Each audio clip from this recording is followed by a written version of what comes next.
ఆంధ్రప్రదేశ్లో నారా చంద్రబాబు నాయుడు నేతృత్వంలోని TDP, BJP, Janasena కూటమి 2024 ఎన్నికలలో అఖండ విజయం వికసిత భారత్లో వికసిత ఆంధ్ర అంతర్భాగం కావడానికి దోహదపడింది. సంక్షేమం, అభివృద్ధి కోసం ప్రజలు ఢిల్లీలో నరేంద్ర మోదీ ప్రధానిగా, రాష్ట్రంలో చంద్రబాబు నాయుడు ముఖ్యమంత్రిగా ఉండాలని డబుల్ ఇంజన్ సర్కార్ కోసం ఓటు వేశారు. ఆంధ్రప్రదేశ్ ప్రజల ఆకాంక్షల విషయానికొస్తే రాష్ట్ర పురోగతికి, అభివృద్ధికి రాష్ట్రంలో 2 ముఖ్యమైన ప్రాజెక్టులు కీలకం. అవి రాష్ట్ర రాజధాని అమరావతి, పోలవరం. ఈ 2 ప్రాజెక్టులు దేశానికి అదనపు స్థూల జాతీయ ఉత్పత్తిని అందించడానికి, రాష్ట్రానికి అపారమైన సంపద సృష్టికి దోహదపడతాయి. అలాగే సాధారణ ప్రజలకు ఉద్యోగ, ఉపాధి అవకాశాలతో పాటు అమరావతి రాజధానిగా రాష్ట్ర ప్రభుత్వ కార్యనిర్వాహక విధులకు సేవలను అందించే అవకాశం ఉంది. రాజధాని నిర్మాణ ప్రక్రియలో సేవలు, నిర్మాణ అనంతరం ప్రధానంగా సేవా రంగంలో వృద్ధికి అమరావతి నుంచి అవకాశాలు పుష్కలంగా ఉన్నాయి. పోలవరం విషయానికి వస్తే కోట్లాది రాష్ట్ర ప్రజల త్రాగునీరు, లక్షలాది ఎకరాలకు సాగునీటి అవసరాలకు, పారిశ్రామిక అవసరాలతో పాటు 960 మెగావాట్ల జల విద్యుత్ ఉత్పత్తికి మొత్తం మీద ఆంధ్రప్రదేశ్కు ఈ ప్రాజెక్టు వరప్రదాయిని. గత ప్రభుత్వ నిర్వాకం వల్ల ఆకస్మికంగా నిలిచిపోయిన అమరావతి నిర్మాణానికి మద్దతు ఇచ్చి పూర్తి చేయాలని ప్రధాని మోదీ, హోంమంత్రి అమిత్ షా సానుకూల భావాన్ని 2024 ఎన్నికల ప్రచార సభలలో వ్యక్తం చేశారు. అమరావతిని మాజీ ముఖ్యమంత్రి జగన్మోహన్ రెడ్డి దురుద్దేశంతో విస్మరించారు. ఈ క్రమంలో అమరావతిని గ్రోత్ ఇంజిన్గా అభివృద్ధి చేయడానికి 2019కి ముందు చంద్రబాబు చేసిన ప్రయత్నాలన్నింటినీ సమాధి చేశారు. దీంతో అమరావతిని పునర్నిర్మించాల్సిన పరిస్థితి నెలకొంది.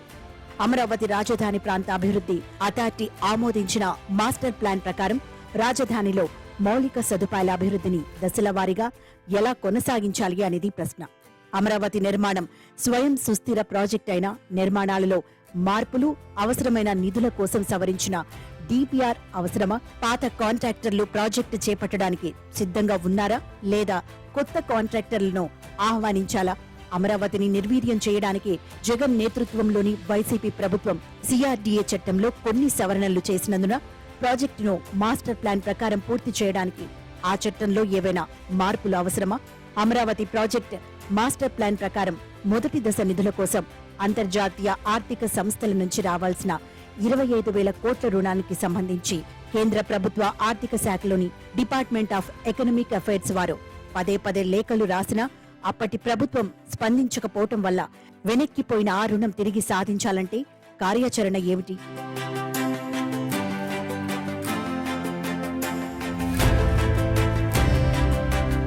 అమరావతి నిర్మాణ ప్రక్రియలో కేంద్ర ప్రభుత్వం కీలక పాత్ర పోషించబోతోంది. ఇప్పటికే 1,500 కోట్ల రూపాయలు అమరావతిలో అవసరమైన అసెంబ్లీ, సచివాలయం, హైకోర్టు వంటి మౌలిక సదుపాయాల కల్పనకు గ్రాంట్ ఇచ్చింది. అలాగే హడ్కో రుణం 10,000 కోట్ల మేరకు కేంద్రం వెసులుబాటు కల్పించింది. కేంద్ర ప్రభుత్వం అమరావతిని స్మార్ట్ సిటీ, హెరిటేజ్ సిటీగా గుర్తించింది. రాజధాని నిర్మాణం కోసం దాదాపు 35,000 ఎకరాల భూమిని ల్యాండ్ పూలింగ్ విధానంలో నాటి ముఖ్యమంత్రి చంద్రబాబు పిలుపు మేరకు రైతులు సిఆర్డీఏకు స్వచ్ఛందంగా భూమిని అందించారు.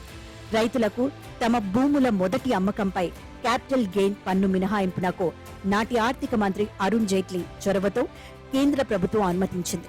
మరో ముఖ్యమైన అంశం, దాదాపు 50 కేంద్ర ప్రభుత్వ సంస్థలు దేశానికి సేవ చేయడానికి అవసరమైన నిర్మాణాల కోసం అమరావతిలో భూమిని సేకరించాయి. కానీ గడచిన 5 ఏళ్లలో ఆ సంస్థలకు భూమిని అప్పచెప్పడంలో రాష్ట్ర ప్రభుత్వం నిర్లిప్తంగా వ్యవహరించడంతో నిర్మాణాలు ఆలస్యమయ్యాయి. ఇప్పుడు వాటిని ప్రారంభించాలి. అమరావతి అభివృద్ధిలో కీలక పాత్ర పోషించే మౌలిక సదుపాయాలలో ఔటర్ రింగ్ రోడ్డు దాదాపు 25,000 కోట్ల రూపాయల వ్యయంతో కేంద్ర ప్రభుత్వం ఆమోదం తెలిపినా గడచిన 5 ఏళ్లలో రాష్ట్ర ప్రభుత్వం నిర్లిప్తత వల్ల ఆ ప్రాజెక్టు ముందుకు సాగలేదు. దీని కొనసాగింపు కోసం రాష్ట్ర ప్రభుత్వం చర్యలు చేపడితే అడుగులు ముందుకు పడే అవకాశం ఉంది. అలాగే అమరావతికి కొత్త రైల్వే లైన్, రైల్వే స్టేషన్ను ఆధునిక సౌకర్యాలతో నిర్మించడానికి కేంద్ర ప్రభుత్వం ఇప్పటికే నిర్ణయం తీసుకున్నందున ఆ పనులను వేగంగా పూర్తి చేయడానికి కావాల్సిన చర్యలు రాష్ట్ర ప్రభుత్వం తీసుకోవాలి. డిపిఆర్ ప్రకారం అమరావతిలో అవసరమైన అన్ని రకాల మౌలిక సదుపాయాల కల్పనకు కావలసిన నిధుల కోసం రాష్ట్ర, కేంద్ర ప్రభుత్వాల వాటా అనంతరం అంతర్జాతీయ ఆర్థిక సంస్థల నుంచి రుణాలు సేకరించడానికి కేంద్ర ఆర్థిక శాఖ సమన్వయంతో ముందుకు వెళ్లాలి.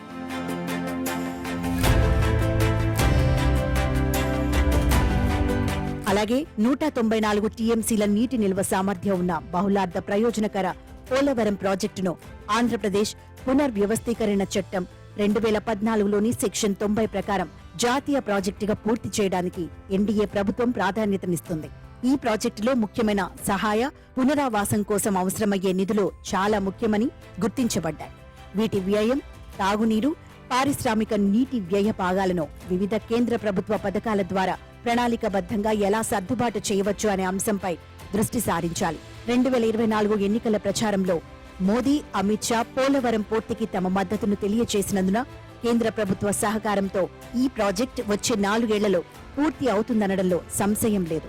అయితే ఆంధ్రప్రదేశ్, తెలంగాణ ముఖ్యమంత్రుల భేటీ అనంతరం 2014లో చంద్రబాబు అభ్యర్థన మేరకు ప్రధాని మోదీ చొరవతో ఆంధ్రప్రదేశ్లో కలిపిన 7 మండలాల్లో 5 గ్రామాలు వెనక్కి ఇచ్చే ప్రతిపాదన జరిగిందని ప్రచారం జరుగుతోంది. దీనివల్ల ప్రాజెక్టు నిర్మాణంలో ఇబ్బందులు తలెత్తవచ్చని వ్యాఖ్యలు వినిపిస్తున్నందున వాస్తవాలను ప్రజలకు తెలియచేయాలి. జగన్ అనాలోచిత నిర్ణయాల వల్ల పోలవరం, అమరావతి నిర్మాణంలో అలసత్వంతో కూడిన ఆలస్యం వల్ల జరిగిన నష్టాన్ని స్పష్టంగా శ్వేతపత్రం రూపంలో ప్రజల ముందు ముఖ్యమంత్రి చంద్రబాబు ఇప్పటికే ఉంచారు. పోలవరం నిర్మాణానికి సంబంధించి ఏర్పడిన సాంకేతిక సమస్యలను అధిగమించడానికి అంతర్జాతీయ నిపుణులను పిలిపించారు. వారి సలహాల మేరకు ముందుకు వెళ్లడం, నిధులు సమకూర్చడం ద్వారా మాత్రమే నిర్ణీత వ్యవధి 4 ఏళ్లలో ఈ ప్రాజెక్టు పూర్తి అవుతుంది. అలాగే అమరావతికి సంబంధించి వైసీపీ ప్రభుత్వ నిర్వాహకం వల్ల సింగపూర్ కన్సార్టియం వెనక్కి వెళ్లినందున మరలా వారిని ఒప్పించడం లేదా మరొకరితో ముందుకు వెళ్లడం అనే అంశం కూడా కీలకమే అవుతుంది. అమరావతి, పోలవరం ప్రాజెక్టులతో పాటు గత 5 ఏళ్లుగా జగన్ నేతృత్వంలోని వైసీపీ ప్రభుత్వం ఏ మాత్రం పట్టించుకొని విశాఖ చెన్నై పారిశ్రామిక corridor, Bengaluru Chennai industrial corridor, Bengaluru Hyderabad పారిశ్రామిక కారిడార్ల పరిధిలోని పారిశ్రామిక నోడ్ల సమర్థ వినియోగం జరగాలి. అలాగే ప్రకాశం జిల్లా కనిగిరి, తిరుపతి సమీపంలోని ఏర్పేడు వద్ద నిమ్స్లను పూర్తి చేయటం ద్వారా యువతకు ఉద్యోగ ఉపాధి కల్పించవచ్చు. వీటన్నిటి ద్వారా ఆంధ్రప్రదేశ్ సమగ్రాభివృద్ధి జరుగుతుంది.